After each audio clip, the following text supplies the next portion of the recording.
સુરત શહેર crime બ્રાન્ચને drugs સામેની કાર્યવાહીમાં મોટી સફળતા મળી છે। ક્રાઇમ બ્રાન્ચની ટીમે રેલવે સ્ટેશન વિસ્તારમાંથી એક યુવકને ઝડપી લેવામાં સફળતા મેળવી છે। આરોપી પાસેથી 250 ગ્રામ એમડી ડ્રગ્સ જપ્ત કરવામાં આવ્યું છે।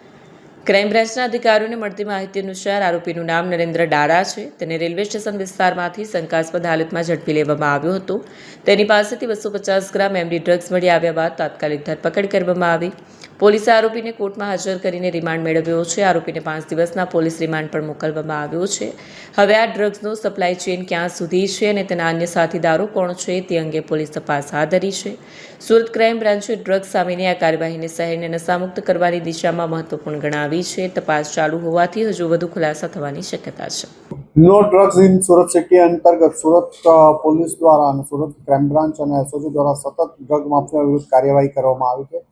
આવી જ એક ઇન્ફોર્મેશન આધારે સુરત ક્રાઇમ બ્રાન્ચના પોલીસ ઇન્સ્પેક્ટર જયંત ગૌસ્વામી અને એમની ટીમના પીએસઆઈ ભાટીને એક ઇન્ફોર્મેશન મળી હતી કે રાજસ્થાનના બાલોતરાનો રહેવાસી નરેન્દ્ર ડારા સુરત શહેરમાં કોઈને એમડી ડ્રગ્સની ડિલિવરી કરવા આવવાનો છે। આ બાતમી આધારે એમણે વોચ ગોઠવેલી હતી અને જેના અનુસંધાને ગઈકાલે એમની ટીમને એક સફળતા મળી।